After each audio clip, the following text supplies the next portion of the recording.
The wind blew through the shattered remains of the scrapyard as Terran stepped over a half-buried engine part. He was cold, hungry, and too curious for his own good. The sky above was gray, thick with smoke and rust particles from the nearby industrial craters. His boots crunched against broken glass and melted alloys as he moved towards something glinting in the scrap pile ahead. He had no idea why the armor caught his eye. It wasn't just metal. It looked alive. Black plates with glowing red trim, burn marks down the side, and a strange symbol etched deep into the chest piece. Terran brushed the dust away and whistled. It looked like it had fought through hell and survived. But it wasn't broken. It was just waiting. He reached out and lifted the helmet from the pile. It was heavier than it looked. It almost hummed in his hands.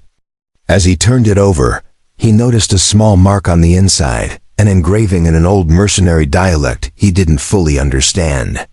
The only word he could make out was Vendrus, which he assumed was a name. That's when the voice came. Not a whisper, not a shout. It was flat, clear, and spoken from just a few feet behind him. "Put it back, or you're next." Terran froze. His breath caught. Slowly, he turned his head. Behind him stood a figure in a long coat, tattered at the edges. The man or thing wore a mask shaped like a skull, with tubes running from the back to a metal pack on his spine. His voice had no emotion. Just warning. The kind of voice that didn't bluff. "I didn't know it was claimed," Terran said carefully. His hand stayed in view. He slowly lowered the helmet back into the pile, but his eyes stayed on the man. "I thought it was junk. I'm just scavenging for parts. I don't want trouble." The masked man didn't move for a second. Then he reached down and touched the chest plate of the armor. A low pulse rippled through the ground. Terran felt it through his feet. It wasn't just armor. It was linked to something. Maybe to him. Maybe to something worse. "You don't understand what this is," the masked figure said. "This armor doesn't belong to anyone anymore. Because the last person who wore it destroyed an entire world. And now it calls out to those like you, curious, reckless, naive. It wants a new host." Terran frowned. He backed away a step. "Why hasn't it been destroyed then? If it's that dangerous, why not just melt it down?" The man laughed once. It sounded like metal scraping metal. "Because it can't be melted, can't be crushed, can't be erased. It's coated with something older than this scrapyard, older than your maps. That armor is a weapon and a curse." The wind picked up again, carrying the stench of scorched oil. Terran turned to leave, but something pulled at his mind. A whisper. A thought. A question he couldn't shake. Why did the armor respond to him, not to the masked man? To him, he looked back. The armor's red glow pulsed faintly again. The masked figure turned away, as if he knew what was happening. "You've already touched it. Now you'll see. The war that was ended has found a new beginning." Terran didn't want to believe him. But when he looked down, a strange burn was already forming across his palm, shaped like the symbol from the armor's chest plate. The masked man was gone. No sound, no trace. Only the armor remained. And a pressure in the air that hadn't been there before. Like something had shifted, something ancient. Something watching. Terran walked fast through the scrapyard, his eyes checking every shadow. The helmet was gone from his hands, but the burn on his palm still glowed faintly. It pulsed with a slow red light, matching the rhythm of his heartbeat. He wrapped his hand in cloth to hide it from the world, or maybe to hide it from himself. Sky had darkened by the time he reached his hideout. It was an old supply crate buried under twisted beams, barely enough space to sit. Terran pushed inside and sat down hard. His breath shook, his fingers trembled. He didn't believe in magic, but nothing about that armor felt like science. He unwrapped the cloth slowly. The burn had changed. It now looked like lines of code twisted into the shape of a circle. Tiny fragments shifted under his skin. They weren't just marks. They moved like living things. His stomach turned at the Sight. He quickly covered it again. "What have I done?" he whispered. He wasn't expecting an answer. But the moment the words left his mouth, a sharp hiss filled the air. His cum link, which had been dead for weeks, lit up with static. A faint voice broke through, deep and cold. "Chosen." Terran yanked the device off and tossed it against the wall. It shattered on impact, but the voice didn't stop. It now echoed from inside his mind. Not loud, just there, watching. He shut his eyes and tried to block it. Out, but the word kept coming. "Chosen." He sat still for hours. No food, no water. Only fear. When the sun finally rose, he forced himself up. The air smelled different. The scrapyard didn't hum like before. It was quiet, too quiet, like the world had paused. He stepped outside, cautious, but something told him he wasn't alone. Footsteps echoed from a nearby hill of broken drones. Terran ducked and rolled behind a crate. He peeked over the edge. A group of scavengers moved through the wreckage, armed and armored. Their suits were patched with mercenary emblems, scratched and faded, but still visible. One of them held a scanner. Pointed at the ground. They were tracking something. And they were close. Terran's heart pounded. He had no enemies. No debts, no reason to be hunted. Unless it was the armor. Or worse, the symbol on his hand. He didn't wait to find out. He slipped around the crates and moved low through the shadows. He made it halfway across the yard before one of them shouted, "There, on the left." Blaster fire rained down, scorching the metal around him. Terran dove behind a rusted shell and crawled into a drainage tunnel. The air inside was thick and foul, but it led him away from the gunfire. He kept crawling until the noise faded. He climbed out the other end near the edge of the yard. His body ached. His hands bled. But the mark on his palm pulsed stronger. Like it was feeding off the danger. Like it liked the chase. He collapsed against a cracked pillar. He needed help.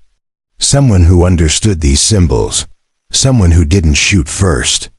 His mind turned to the old zone, beyond the ash fields. No one went there anymore, but he'd heard rumors. A woman lived there. A tech seer. Said to know forgotten codes. It was a long shot. But he had no choice. He wrapped his hand again and started walking. Step by step through the ashes, past machines half buried in time. The wind carried whispers he couldn't explain. The mark burned hotter. And still, the voice in his head spoke a single word, "Chosen." The ash fields stretched like a dead ocean. Gray dunes rose and fell, hiding twisted bones of machines long forgotten. Terran pulled a mask over his face and kept walking. His legs burned. His lips cracked. The sun gave no warmth in this part of the world. Only dust and silence answered his steps. The wind shifted, revealing a tall spire in the distance. It looked like a broken antenna tower leaning sideways. That was the mark of the old zone. He moved toward it with growing hope. The story said, the tech seer lived there. A woman who once reprogrammed the starship with only her voice. If she existed, she was his only chance. His hand throbbed again. The wrapped cloth was now stained with a faint red glow. He didn't unwrap it. He didn't want to see what it had become. But he felt something different this time. It wasn't just pain. It was direction. The mark was pulling him toward the spire like a compass. A loud crack broke the air. Terran dropped to the ground. He rolled behind a metal slab poking from the sand. A mechanical drone hovered above, scanning with red eyes. It made no sound as it searched. Its armor matched the mercenary gear from the scrapyard. The same people were hunting him this far out. He waited, still as stone. The drone scanned once. More, then flew off toward the north. Terran didn't waste time. He ran the rest of the way to the spire, lungs burning and muscles screaming. At the base of the leaning tower, he found a door carved into the metal. No handle.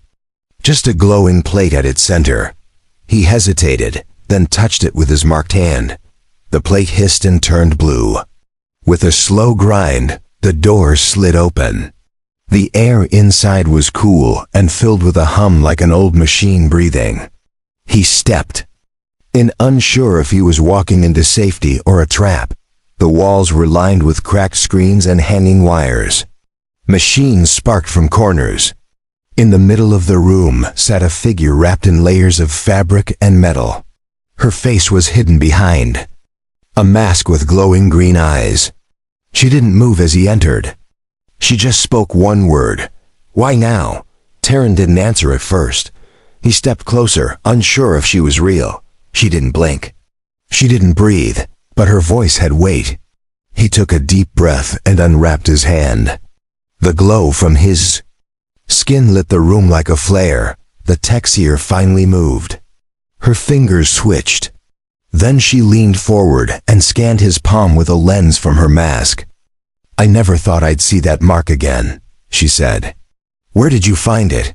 "In the scrapyard," he replied. "A man warned me. Said the armor belonged to something dangerous. I didn't know it would burn itself into me." She stood and walked slowly to a rusted console. Her limbs moved like someone used to pain. "That's not just armor.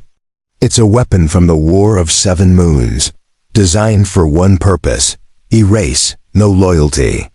No master, it chooses destruction." Terran's throat went dry. "Can it be removed?" She turned and shook her head. "Not anymore, it's bonded. It's choosing you because it thinks war is coming. And it's never wrong." Outside, a loud boom shook the ground. Dust fell from the ceiling. The Texier rushed to a broken monitor. "They found you. They're not scavengers. They're remnants of the Crimson Pact, and they'll burn this place to get what you carry." Terran stepped back toward the door. "What do I do?" She looked at him with glowing eyes. "You run, and you don't stop. But this time, you won't run alone." The tower trembled as another explosion ripped through the outer wall. Sparks rained from the ceiling. Terran ducked under a steel beam as the Texier slammed her fist on a panel beside the wall. A hidden hatch opened behind her, revealing a narrow shaft lit by faint blue lights. "This leads to the catacombs," she said.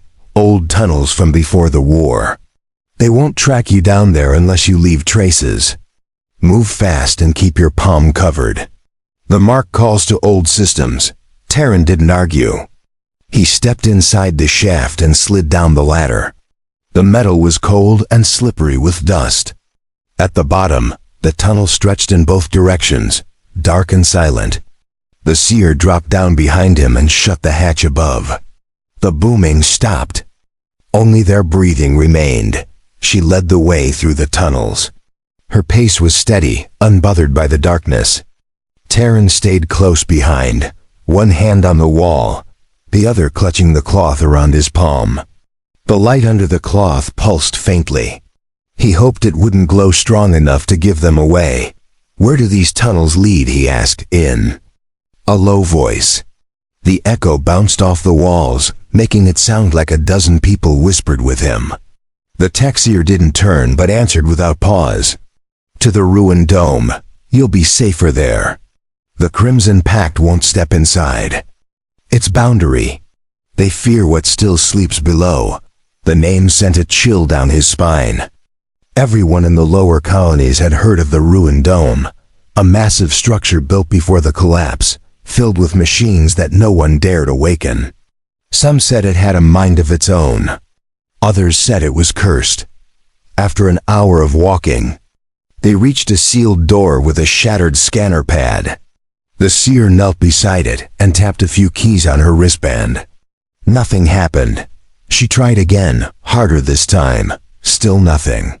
Terran stepped forward, hesitating for only a second. Before he placed his marked palm on the broken scanner, a loud hum filled the tunnel. The door shivered, then split open with a hiss. Inside was a wide chamber filled with glowing pillars and hanging wires. Machines shifted in the corners like they were dreaming. The air buzzed like electricity held its breath. "You woke it," she whispered. The mark grants access. It remembers its own. And now it knows you. Terran stepped inside slowly. His hand was hot now, almost painful. The burn had spread up his wrist in lines that looked like veins of fire, but he didn't collapse. Instead, he felt stronger, lighter, like something had unlocked inside him. He turned to her. "What do I do now?" She pointed to the center of the chamber. A black console stood there, untouched by dust. "You speak to it. If it responds, then your path will open. But once you do, there's no turning back." Terran approached the console. Each step felt heavier, like time pushed against him. He placed both hands on its surface. A soft glow surrounded him. The console lit up. A voice echoed in the chamber, deeper than thought. "Initiation recognized. Directive incomplete. Awaiting command." The seer stepped back. "It's responding. To you, it wants purpose. It hasn't spoken in 500 years. Be careful what you say. Words carry weight in here." Terran looked at the lights, at the machines that now watched him, at the seer who stood like a shadow. He took a deep breath. And he spoke without knowing why. "I accept the burden." The moment the words left his mouth, the chamber changed. Lights along the ceiling blinked on in sequence. Walls shifted as if stretching after a long sleep. Energy pulsed through the floor like a heartbeat. The black console glowed brighter beneath his hands. The voice returned, louder this time. "Burden accepted. Directive reinitializing. Host synchronization in progress." Terran's arms locked in place. He tried to pull free, but something held him there. Not with force, with command. His mind filled with images of places he'd never seen. Battles. Stars dying. Planets broken in two. The tech seer didn't interrupt. She watched in silence, hands folded tight. She had seen enough to know not to interfere.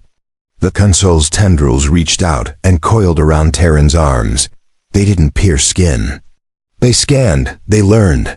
They measured every breath. Terran gasped as the chamber around him vanished. He now stood in an empty black space, endless and cold.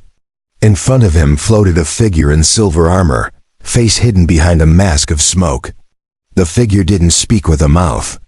It spoke with thought. "You carry the last command." "Do you know what that means?" "No," Terran replied. "But I know I can't run from it." The figure nodded. "The war you awaken is older than memory. It does not care for sides, only balance.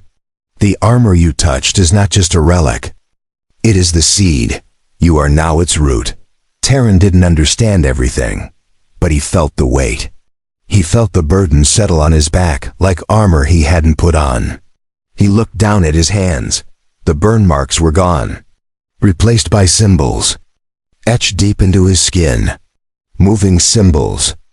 Living code. The silver figure raised one hand and pointed at his chest. "The Crimson Pact hunts you not for power, but for fear. They remember what this armor did the last time. You must decide what it will do now." Terran blinked, and the black space vanished. He was back in the chamber. The seer had taken a step back, her eyes wide. The machines around the room were now fully active. Screens lit up with maps and warnings. The structure itself felt alive. He stepped away from the console. His body felt changed, stronger, sharper, like he had been reforged. The seer approached. Slowly. "It chose you. That hasn't happened in centuries. The last person it chose ended 3 wars and vanished in the stars." Terran shook his head. "I'm just a scavenger. I didn't ask for any of this." She placed a hand on his shoulder. "None of them did. But that's what makes the choosing pure. The war is moving again. And you stand in its path." A sharp beep filled the room. One of the screens displayed a red alert. A convoy of armored vehicles was approaching the dome. The Crimson Pact had tracked them here. And they were not coming to negotiate. The seer turned to him with urgency. "The armor's memory is waking. Use it, or they'll bury this place and everything inside it, including you. Terran closed his eyes. He reached inward, the symbols under his skin flared. A suit of armor, black and crimson, emerged from the floor and wrapped around his frame without touch. It didn't feel like metal, it felt like thought. Like decision, like fate. The helmet closed last. His vision shifted. He could see through walls, feel energy signatures, hear the vibrations of engines miles away. He wasn't just wearing the armor, he was the armor. He walked toward the exit. Each step echoed with purpose. The seer watched him with something between fear and respect. The machines behind her whispered one word as he passed. Commander, asterisk. The dome's great doors slid open with a groan that echoed across the ash fields. Terran stepped into the light, the armor clinging to him like it had known his shape long before. He was born. His steps left faint trails of heat where he walked. The sun reflected off the black plates, pulsing red lines flowing across his limbs. The crimson-packed convoy came into view on the horizon. 6 armored transports, 1 mobile artillery crawler, and in the center, a walker unit with twin cannons glowing hot. They weren't scouting. They were preparing for total destruction. Terran looked toward the wind-swept sky. A faint hum circled his ears. It wasn't sound, it was data. The armor fed him every movement from the enemy. Distance, velocity, weak points in their hull. The suit didn't ask for orders. It offered choices. He raised one hand and pointed at the crawler. Symbols shimmered across his visor. With a single blink, the command locked in. A ripple of energy burst from his palm, invisible to the eye but deadly in force. The crawler's left tread exploded, flipping the machine on its side. The rest of the convoy reacted fast. Troops poured out, weapons drawn, aiming at the dome. Rockets streaked through the sky. Terran didn't flinch. The armor read the threat before it reached him. A shield of pure light spread out from his forearms, catching the blasts mid-air. He moved forward, calm and unshaken. Each step carried him closer to the enemy. The soldiers didn't know what to make of him. To them, he looked like a legend. Come alive, some fired, some froze. But none were prepared for what came next. The ground cracked open behind him. From the dome's depths, drones and machines surged forward. Not under his control, but drawn to his signal. The armor didn't fight alone. It called allies from slumber. Guardians built in the last age. Now marching beside him once more, the first line of packed soldiers broke ranks. They ran without orders. The rest hesitated. That moment was all Terran needed. He launched forward, moving faster than their eyes could track. In seconds, he reached the walker and leapt onto its side. His fist struck the metal hull with crushing force. The armor didn't just add strength, it amplified intent. The walker's core shattered. Flames burst through the cockpit as Terran landed beside it without a word. The seer watched from the tower's edge. Her mask hid her face, but her hands gripped the railing tight. She had seen power before, but not like this. This wasn't control. It was communion. The armor didn't use Terran. It worked with him. Smoke filled the battlefield. The remaining packed units began to retreat, but Terran stood still, watching, not chasing, not boasting. The armor hummed with rising energy. It wanted more. It remembered war not as tragedy, but as purpose. Terran clenched his fists. "No," he said under his breath. "You don't decide that." "I do." The armor resisted for a second. Then the hum softened, the machines slowed, the drones pulled back. Terran remained in control. And the battlefield fell silent. He turned toward the seer. She walked slowly to meet him, her steps uncertain. "You won. But now they know you're awake. The rest of the galaxy will come looking. Not all will run like these did." Terran removed the helmet. His face was drenched in sweat, but his eyes were clear. Then let them come. The armor melted away from his body, folding back into the ground beneath him. He stood in simple clothes. Again, looking no more than a man. But the fire beneath his skin had not left. The war had begun again.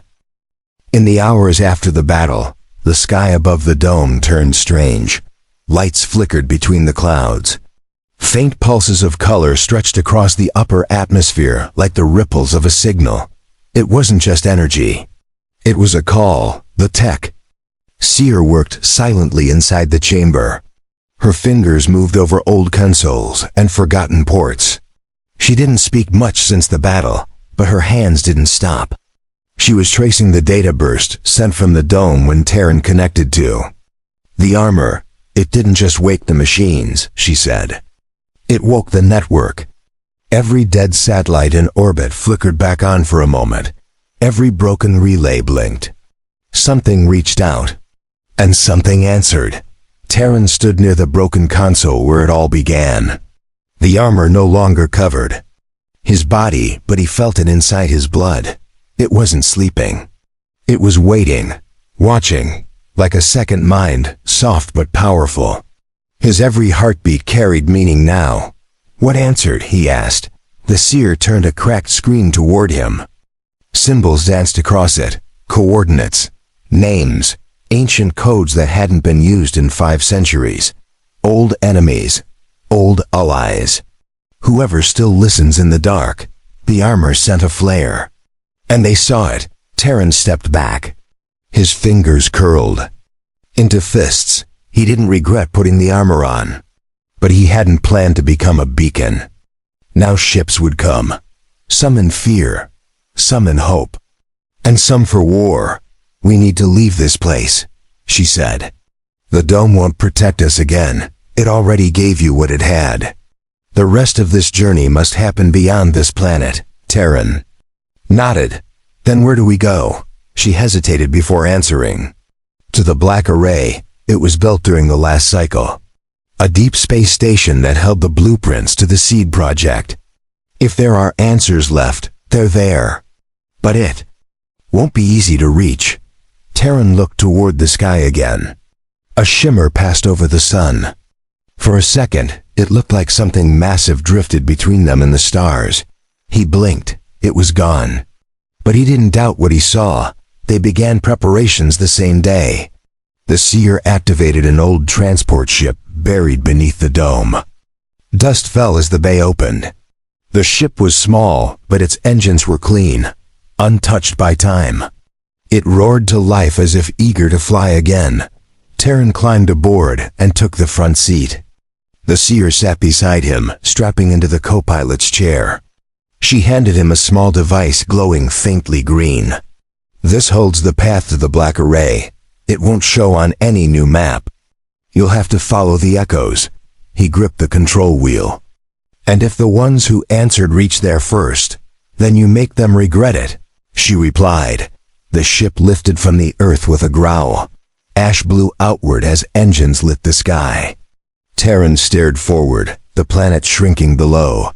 In his chest, the armor whispered, not in words, in instincts, in warnings, in fragments of battles never recorded.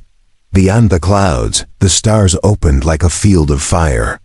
Dozens of signals pulsed across the black, and one of them was getting closer. It wasn't just light. It was a ship. A Dreadform-class cruiser from the Crimson Pact drifted near orbit. Its hull bristled with weapons. Its crew scanned the surface. They had missed him by hours. But now they knew which direction to follow. The race had begun. The ship streaked through dark space, cutting across shattered lanes and dead relay stations. Terran sat still in the pilot's seat, his eyes fixed ahead. The stars blurred into streams. The armor under his skin felt like a current flowing through his veins. It hadn't spoken in hours. But it was there, beside him. The tech seer adjusted the guidance display. We're closing in, she said. Another hour and we'll reach the array. I just hope it's still there. No one's returned from that place in centuries. The Black Array had once been the heart of a forgotten Empire, a station built not for war, but for watching, listening, recording the paths of weapons like the seed, and those who carried them. Its silence had lasted too long. But Terran's awakening had broken that. As the ship dropped from faster-than-light travel, the darkness outside deepened. There were no nearby stars, only shadows. Then, piece by piece, the black array came into view. It hung in orbit above a broken moon. A ring of satellites spun around it like guardians lost to time. Terran's hand tightened on the controls. He guided the ship closer. The docking clamps responded automatically, as if expecting him. The armor pulsed once beneath his skin. A hum filled the cabin. And then the doors opened. Inside the station, lights flickered on one by one. Long halls, stretched out like ribs of a massive beast. Data cores lined the walls. Machines blinked in slow patterns. The station wasn't dead. It was dreaming. And now, it was waking. They moved through the corridor without speaking. The silence was heavy. Every panel they passed lit softly. Every step seemed guided. At the heart of the station stood a sealed door. Terran placed his hand on it. The mark on his palm burned hot. The door split open without a sound. Inside was a single chamber, round and dark, with a pedestal in the center. Floating above it was a shard of black crystal. Inside the shard moved a storm of memories, battles, names, faces, secrets the galaxy had buried. The seer took a step back. This is the root, the seed's origin. Everything that armor ever was begins here. And if you want, everything it will become. Terran stepped forward. The shard responded. It floated closer. The armor surged through him like fire and ice mixed together. Then the voices came. Not from outside, from within. The commanders before him. The users who had fallen, who had won, who had broken. They spoke as one. Do you choose to end this cycle, or continue it? Terran felt the weight of every world touched by war. He saw a child clutching a broken doll. A city drowned in smoke. A warrior kneeling beside a grave. He saw what the armor had done, and what it still could do. He reached out and touched the shard. A pulse erupted from the array. Stretching through space like a wave, satellites caught it. Transmitters echoed it. Every dormant seed armor across the galaxy stirred. Every code key sparked. The armor's legacy didn't just begin again. It changed. Terran stood silent as the storm inside the shard faded. The voices quieted. The armor wrapped him one final time. But now it was different, lighter, aligned to him, not as a weapon, but as a shield. The seer looked at him with wide eyes. What did you do? He turned toward her. I rewrote it. No more conquest. No more control. From now on, it protects. And only those who remember why it must protect can carry it. Behind them, the station dimmed again. The memory was sealed. The war had ended not with a battle, but with a choice, and for the first time, the armor was at peace.